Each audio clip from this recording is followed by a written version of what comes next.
नमस्कार विद्यार्थी मित्रांनो, लक्ष सरकारी नोकरी या एज्युकेशनल चॅनलवर आपले पुन्हा एकदा स्वागत. मित्रांनो, आज आपण काही महत्त्वाचे चालू घडामोडीचे प्रश्न या ठिकाणी कव्हर करून घेणार आहोत. जे आपण कोणत्याही परीक्षेची तयारी करत असाल बघा, तर त्या प्रत्येक परीक्षेसाठी हे प्रश्न अतिशय महत्त्वाचे असणार आहेत. त्यासाठी व्हिडिओ आपल्याला शेवटपर्यंत नक्की पाहायचा आहे. प्रश्न अतिशय महत्त्वाचे असणार आहेत, त्याची माहिती देखील आपण या ठिकाणी कव्हर करणार आहोत. ती आपल्याला वहीमध्ये नोट डाऊन करायची आहे. याचा PDF आपल्याला टेलिग्रामला मिळणार आहे. कोणतीही काळजी घ्यायची नाही.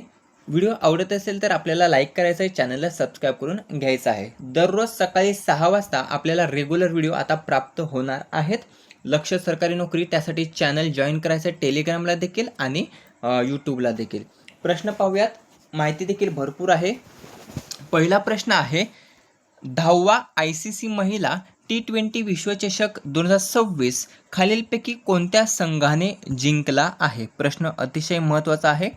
तर 10वा ICC महिला T20 विश्वचषक जर आपण पाहिला तर हा जिंकलेला आहे पर्याय क ऑस्ट्रेलिया या संघाने. कोणत्या संघाने? तर ऑस्ट्रेलिया संघाने 10वा ICC T20 महिला विश्वचषक 2026 हा नुकतंच जिंकलेला आहे.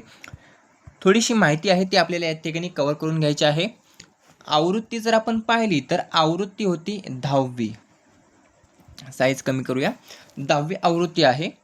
आयोजन कोणत्या ठिकाणी करण्यात आलं होतं? इंग्लंड आणि वेल्स या ठिकाणी याचं आयोजन करण्यात आलं होतं. आता ICCच्या म्हणजे ज्या काही स्पर्धा होतात बघा, तर त्या कोणाद्वारे आयोजित केल्या जातात? तर त्या ICCद्वारे. कोणाद्वारे? ICCद्वारे आयोजित केल्या जातात. इंटरनॅशनल क्रिकेट काउन्सिल असं त्याचा फुल फॉर्म आहे. तर या ICCद्वारे याचं आयोजन हे केलं जातं दर 2 वर्षानंतर. लक्षात ठेवायचं आहे. सध्या ICCचे अध्यक्ष विचारले जाऊ शकतात, तर जय शाह आहेत बघा ICCचे अध्यक्ष. 1909 साली ICCची स्थापना झाली होती. दुबई UAE या ठिकाणी ICCचं मुख्यालय आहे. या T20 विश्वचषकामध्ये संघ जर आपण पाहिले तर 12 संघ सहभागी होते. जो काही अंतिम सामना ज्याला आपण फायनल म्हणतो, तर फायनल सामना हा इंग्लंड विरुद्ध ऑस्ट्रेलिया या 2 संघादरम्यान खेळवण्यात आला होता. यामध्ये विजेता जर आपण पाहिला तर ऑस्ट्रेलिया हा संघ विजेता ठरलेला आहे. त्याचं कितवं विजेतेपद असणार आहे? तर 7वं विजेतेपद त्याचं असणार आहे. उपविजेता ठरलेला आहे इंग्लंड, हा त्या ठिकाणी उपविजेता ठरलेला आहे. इंग्लंडला हरवत ऑस्ट्रेलियाने 7व्यांदा ICC T20 विश्वचषक हा जिंकलेला आहे. त्यानंतर पुढचा आहे ऑस्ट्रेलिया कर्णधार. कधी कधी प्रश्न फिरवून विचारला जाऊ शकतो, कर्णधार विचारले जाऊ शकतात. तर लक्षात ठेवायचं आहे, सोफी मोलिन्युक्स. सोफी मोलिन्युक्स हे ऑस्ट्रेलियाचे कर्णधार असून इंग्लंड या संघाचे कर्णधार होते NAAT cyber Brunt. NAAT cyber Brunt हे इंग्लंडचे कर्णधार होते. या 10व्या आवृत्तीमध्ये प्लेयर ऑफ द टुर्नामेंट आणि प्लेयर ऑफ द मॅच कोण ठरलेलं आहे फायनलची? तर लक्षात ठेवायचं आहे बेथ मुनी. बेथ मुनी ही बघा प्लेयर ऑफ द टुर्नामेंट आणि प्लेयर ऑफ द मॅच फायनलची जर आपण पाहिली तर ती आहे बेथ मुनी, जी ऑस्ट्रेलिया या संघाशी संबंधित आहे. म्हणजे कोणत्या संघाची आहे ती? तर ऑस्ट्रेलिया संघाची आहे, जिने या पूर्ण स्पर्धेमध्ये 238 धावा केलेल्या आहेत. लक्षात ठेवायचं आहे. ही झाली आजच्या पहिल्या प्रश्नाची महत्त्वाची माहिती. यातलाच एखादा पॉइंट हा परीक्षेमध्ये विचारला जाऊ शकतो, 100% विचारला जाईल. सर्व माहिती आपण या ठिकाणी कव्हर केलेली आहे. जो काही 2025चा विश्वचषक झाला, तर त्यामध्ये कोणता संघ विजेता ठरलेला आहे आपल्याला कमेंटमध्ये सांगायचं आहे. प्रश्न दुसरा आहे, टाइम्स आउटच्या 2026च्या जागतिक सर्वेक्षणानुसार 2026 मधील जगातील सर्वात आनंदी शहर कोणते ठरलेले आहे? याचं उत्तर जर आपण पाहिलं तर याचं उत्तर असणार आहे पर्याय ड, बात इंग्लंड. पर्याय ड, बात इंग्लंड हा जो काही हे जे काही शहर आहे बघा, तर हे टाइम आउट 2026च्या जागतिक सर्वेक्षणानुसार 2026 मधील जगातील सर्वात आनंदी शहर ठरलेले आहे. लक्षात ठेवायचं आहे. हे झालं जगातील सर्वात आनंदी शहर. जर आपण पाहिलं देश कोणता, तर देश आपल्याला कमेंटमध्ये सांगायचा आहे. मागे आपण हा प्रश्न कव्हर केलेला आहे. थोडीशी माहिती पाहूया. हे झालं 2026 मधील. 2025 मधील जर आपण पाहिलं तर कोपनहेगन डेन्मार्क आणि अबुधाबी UAE हे जे काही 2 शहरे होती बघा, तर ही 2025 मधील सर्वात आनंदी शहरे म्हणून नावास आली होती. 2026ची जी काही यादी आहे तर या यादीमध्ये राजस्थानचं जर आपण पाहिला, जयपूर जे राजस्थानची राजधानी आहे, तर राजस्थानची राजधानी असलेले जयपूर हे या यादीमध्ये 6व्या क्रमांकावर आहे. हा प्रश्न महत्त्वाचा आहे, IMP आहे, आपल्याला नोट डाऊन करायचा आहे, स्टार मार्क करून ठेवायचा आहे. एकमेव शहर आहे जे पहिल्या 10 शहरांमध्ये या शहराने स्थान मिळवलेले आहे, लक्षात ठेवायचं आहे. भारतातील एकमेव शहर कोणते आहे तर जयपूर. हा प्रश्न विचारला जाऊ शकतो. यादीमध्ये राजस्थानची राजधानी आहे जयपूर, तर हे शहर 6व्या क्रमांकावर आहे आणि पहिल्या 10 शहरांमध्ये स्थान मिळवणारे एकमेव भारतीय शहर जर आपण पाहिलं तर ते आहे जयपूर. मूल्यमापनाचा मापदंड काय आहे तर ही जी काही क्रमवारी आहे तर ती संस्कृती, हिरवळीच्या मोकळ्या जागा, परिसर, स्थानिक खाद्य संस्कृती, नाईट लाईफ, सामुदायिक भावना आणि एकूण आनंद या घटकांवर आधारित आहे. दुसरा प्रश्न क्लिअर झाला. प्रश्न क्रमांक 3. भारताचा 98वा बुद्धिबळ ग्रँडमास्टर कोण ठरलेला आहे? अतिशय महत्त्वाचा प्रश्न, स्टार मार्क करून ठेवायचा आहे. तर याचं उत्तर असणार आहे पर्याय ब, अश्वथ एस, तामिळनाडू. अश्वथ एस जो तामिळनाडू या राज्यातील रहिवासी आहे, तर हा बघा 98वा बुद्धिबळ ग्रँडमास्टर ठरलेला आहे. कितवा? 98वा. 95वा, 96वा ते देखील पाहूया. 95वा कोण होता तर 95वा होता बघा आरण्यक घोष, जो पश्चिम बंगाल या राज्याशी बिलॉंग करतो. कोणत्या राज्याशी? पश्चिम बंगाल. आरण्यक घोष. 96वा होता इथन वाज, गोवा राज्याशी बिलॉंग करतो. 97वा होता हर्षवर्धन GB, जो तमिळनाडू या राज्याशी बिलॉंग करतो. थोडीशी एक्स्ट्रा माहिती जर आपण पाहिली तर हा जो काही अश्वथ एस आहे बघा, अश्वथ एस, तर तो तमिळनाडू राज्यातील कन्याकुमारी येथील रहिवासी आहे. याने पराभव कोणाचा केलेला आहे तर पराभव केलेला आहे अमेरिकेच्या कन्नन वैद्यनाथन यांचा पराभव त्या ठिकाणी केलेला आहे. भारताचा पहिला बुद्धिबळ ग्रँडमास्टर परीक्षेमध्ये विचारला जाऊ शकतो. कोण आहे आणि केव्हा झाला? हा देखील प्रश्न अगोदर पडलेला आहे. तर भारताचा पहिला बुद्धिबळ ग्रँडमास्टर जर आपण पाहिला तर विश्वनाथन आनंद आहे, जो 1988 साली झाला होता. भारताचा पहिला बुद्धिबळ ग्रँडमास्टर विश्वनाथन आनंद. भारतातील आणि जगातील सर्वात तरुण बुद्धिबळ विश्वविजेता जर आपण पाहिला तर त्या ठिकाणी नाव येतं बघा डी गुकेश. डी गुकेश हा बघा भारतातील आणि जगातील सर्वात तरुण बुद्धिबळ विश्वविजेता आहे. कितवा आहे भारताचा तर दुसरा आहे, लक्षात ठेवायचा आहे. पहिला कोण होता? विश्वनाथन आनंद. विश्वनाथन आनंद नंतर बघा विश्वविजेता बनणारा दुसरा बुद्धिबळपटू आहे डी गुकेश. हा भारतातील आणि जगातील सर्वात तरुण बुद्धिबळ विश्वविजेता असून भारताचा दुसरा आहे. भारताचा पहिला बुद्धिबळ विश्वविजेता होता विश्वनाथन आनंद, जो 2000 मध्ये बनला होता. महिला कोण आहे? दिव्या देशमुख आहे, हे देखील लक्षात ठेवायचं. विश्वविजेती कोण आहे महिला तर दिव्या देशमुख. प्रश्न 4. महाराष्ट्र राज्यात UCC लागू करण्यासाठी म्हणजेच युनिफॉर्म सिव्हिल कोड लागू करण्यासाठी गठीत करण्यात आलेल्या समितीच्या अध्यक्षा कोण आहेत? प्रश्न अतिशय महत्त्वाचा आहे, याला देखील स्टार मार्क करून ठेवायचा आहे. याचा सर्व PDF आपल्याला टेलिग्रामला प्राप्त होणार आहे, त्याची काळजी करू नका, परंतु व्हिडिओ बघायला विसरू नका. व्हिडिओ शेवटपर्यंत नक्की पाहायचा आहे. तर याचं उत्तर असणार आहे रंजना प्रकाश देसाई. रंजना प्रकाश देसाई या बघा महाराष्ट्र राज्यात जे काही UCC लागू करण्यासाठी एक समिती गठीत करण्यात आली, तर या गठीत करण्यात आलेल्या समितीच्या अध्यक्ष आहेत रंजना प्रकाश देसाई. 8वे राज्य वेतन आयोग याच्या अध्यक्षा कोण आहेत? माहिती असेल तर उत्तर कमेंट करून सांगा. थोडीशी माहिती आपण या ठिकाणी कव्हर करून घेऊया. जी काही UCC साठी समिती नेमण्यात आली तर ही 7 सदस्यीय समिती नेमण्यात आलेली आहे. प्रश्न विचारला जाईल किती सदस्यीय समिती नेमण्यात आली UCC साठी महाराष्ट्र सरकारने, तर 7 सदस्यीय समिती नेमण्यात आली. त्याच्या अध्यक्ष आहेत रंजना प्रकाश देसाई.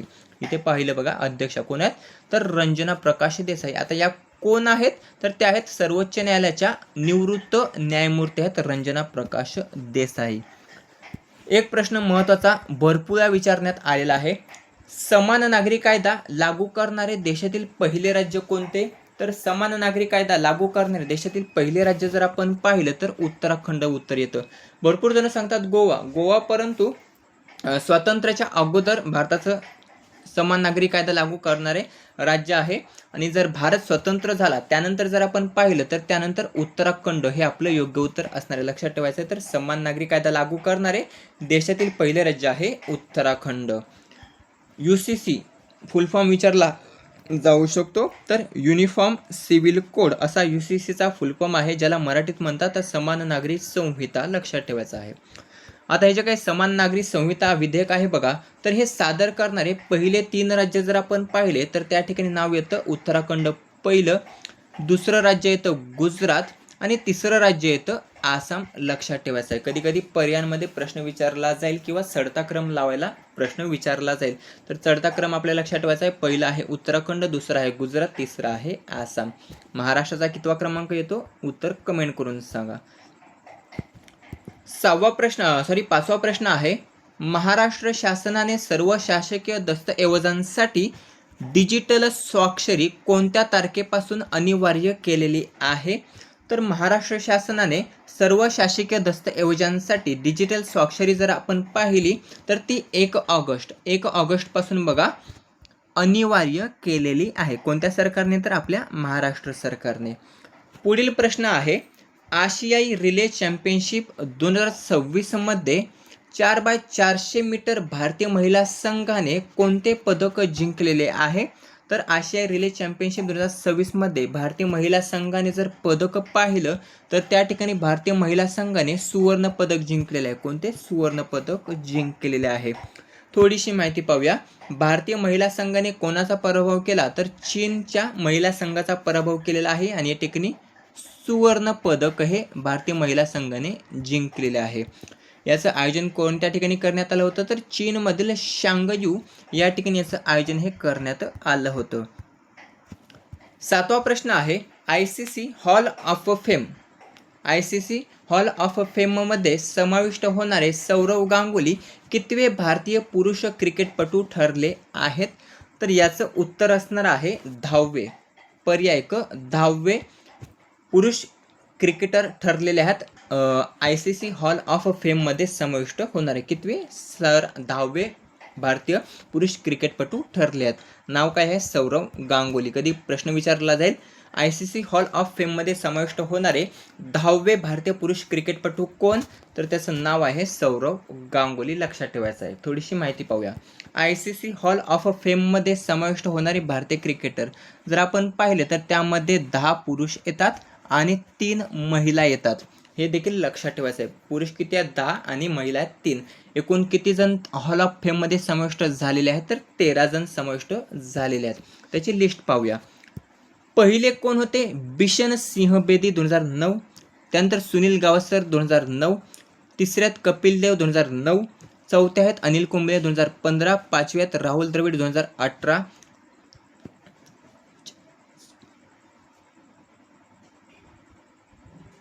सहाव्यात 2019 सचिन तेंडुलकर, सातव्या आहेत विनू मांकड 2021, त्यानंतर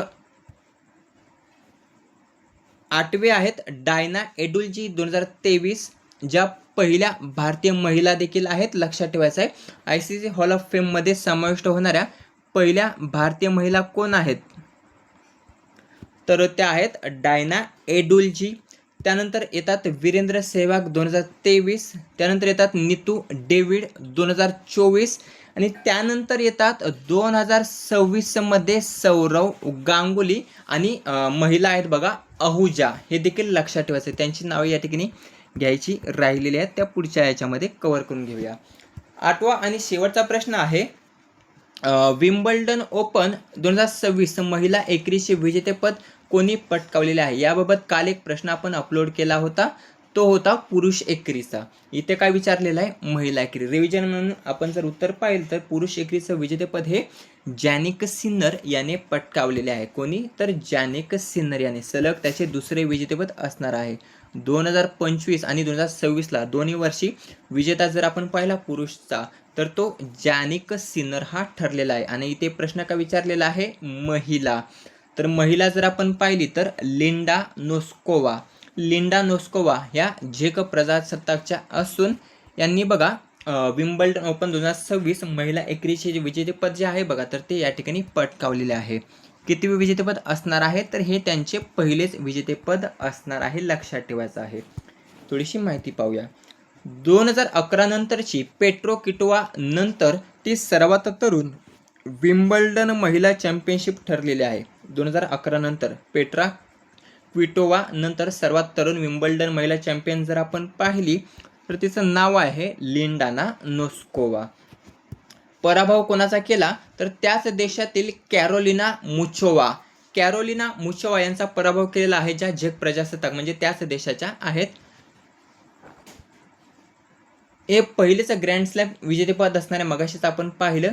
त्यानंतर याचं आयोजन जर आपण पाहिलं तर लंडनच्या ऑल इंग्लंड क्लब या ठिकाणी करण्यात आलं होतं. कोणत्या कोर्टवर, तर गवतावरील कोर्टवर, ज्याला आपण ग्रास कोर्ट म्हणतो. विम्बल्डन स्पर्धा ज्या असतात बघा, तर त्या जून आणि जुलै या 2 महिन्यामध्ये आयोजित केल्या जातात. कोणत्या कोर्टवर, तर ग्रास कोर्ट किंवा गवतावरील कोर्टवर आयोजित केल्या जातात. कोठे आयोजन करण्यात आलं, लंडनच्या ऑल इंग्लंड क्लब या ठिकाणी याचं आयोजन हे करण्यात आलं होतं. मित्रांनो, अशा प्रकारे महत्त्वाचे 8 चालू घडामोडीचे प्रश्न या ठिकाणी पण कव्हर केलेले, जे येणाऱ्या भरतीसाठी अतिशय महत्त्वाचे असणार आहेत. व्हिडिओ शेवटपर्यंत पाहिल्याबद्दल खूप खूप आभार. व्हिडिओ आवडला असेल तर आपल्याला लाईक करायचं आहे, मित्रांसोबत शेअर करायचं आहे आणि चॅनलला नक्कीच सबस्क्राईब करून घ्यायचा आहे. याचा PDF आपल्याला अवश्य टेलिग्रामला प्राप्त होऊन जाईल. त्यासाठी टेलिग्राम चॅनल आणि यूट्यूब चॅनल दोन्ही ठिकाणी आपल्याला सबस्क्राईब करून घ्यायचं आहे. भेटूया पुढील भागामध्ये. धन्यवाद.